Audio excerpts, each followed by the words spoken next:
وخلاقي وحرزي وموئلي.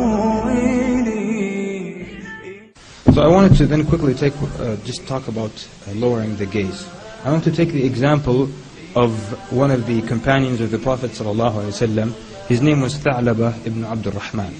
He was a young man about the age of 16, and he used to always run errands for the Prophet ﷺ. He would send him here and he would send him there to do something for him. So one day the Prophet ﷺ sent him to do something, and he was walking through the city of Medina, and he passed by a house with an open door. So he glanced inside and he saw a type of curtain that they used to cover the shower area.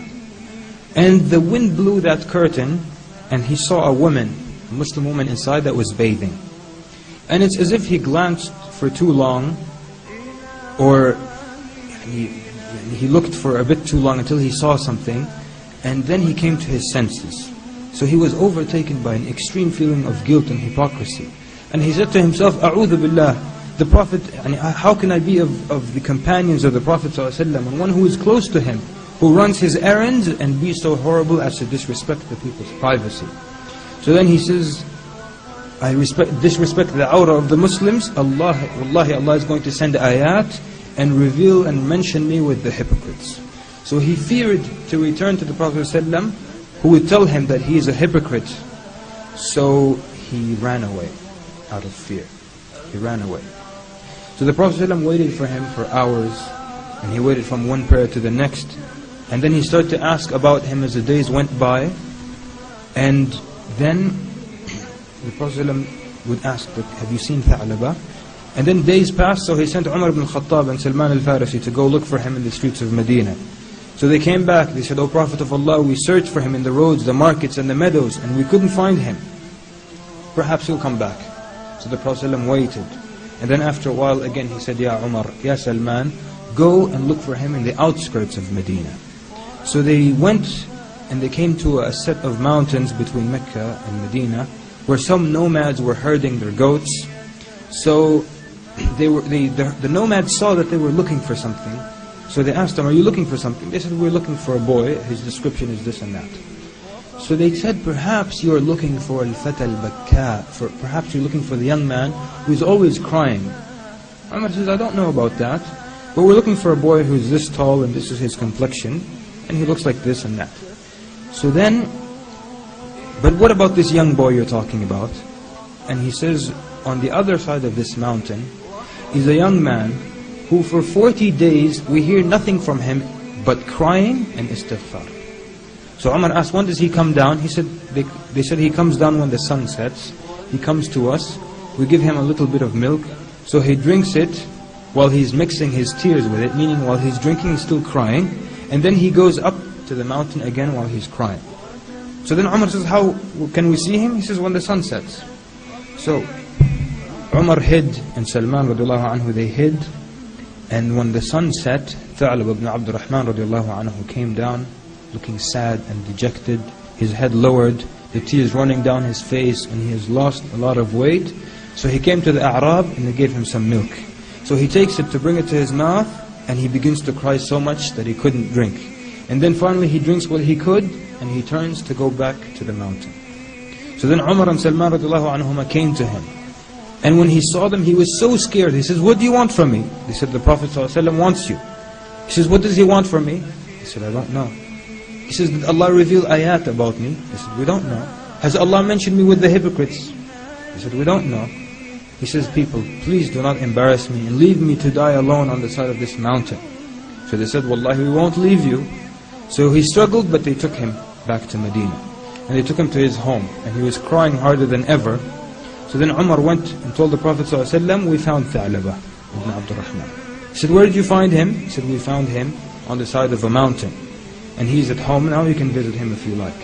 So the Prophet ﷺ went and entered upon him. And when he saw the Prophet ﷺ, he was so scared and he screamed out, Ya Rasulullah, Anzal Allahu fiyya ayat. Has Allah revealed ayat about me? Prophet ﷺ said, Kalla. He said, no. Has Allah mentioned me with the hypocrites? Prophet ﷺ said, no. So then he cried, and he increased in crying, and the Prophet ﷺ sat near him, and he took his head and he put it on his blessed thigh, ﷺ. So then Tha'laba cried and he said, O Prophet of Allah, remove a head that is full of sins and transgression from your thigh. I am lesser and not deserving. And the Prophet ﷺ said, no. So then the Prophet ﷺ asked him, he said, Ya Tha'laba, ma tarju ya Tha'laba, what do you wish for? And he said, I wish for the mercy of Allah subhanahu wa ta'ala. And he asked him, then what are you afraid of? He says, I am afraid of the punishment of Allah. And he says, وَمَاذَا تَتَمَنَّى, and what do you hope, what do you wish for? He says, أَتَمَنَّى, that I wish for the forgiveness of Allah Azza wa Jal. So the Prophet ﷺ then made dua for him while he's crying, saying, Astaghfir li ya Rasulullah, ask forgiveness for me, O Prophet of Allah. Suddenly, Tha'laba radiallahu anhu, he jolted, he shook. So the Prophet ﷺ, he says to the Prophet ﷺ, I feel as though ants are walking between my flesh and my bones, like something is walking between my flesh and bones. So the Prophet ﷺ said, أَوَتَجِدُ ذَلِكَ يَا ثَعْلَبَ, do you feel that? He said, yes. He says, that is death. It is coming to you. So then he kept saying the shahada, astaghfirullah, la ilaha illallah, until the soul left his body. So then when he died, the Prophet ﷺ washed him and covered him and led the prayer over him. And while they were carrying him to the cemetery, the Prophet ﷺ was walking behind his body, but he was walking on the tip of his toes, as if it were very, very crowded. So then Umar says to him, Ya Rasulullah, تمشي على أطراف قدميك والناس قد أوسعوا لك. You're walking on the tip of your toes, but the people have given you a lot of room. So he says, Ya Umar, ويحك يا Umar, may Allah have mercy on you, Umar. Wallahi, I do not find a place to put my foot because of how the angels are crowding me over him.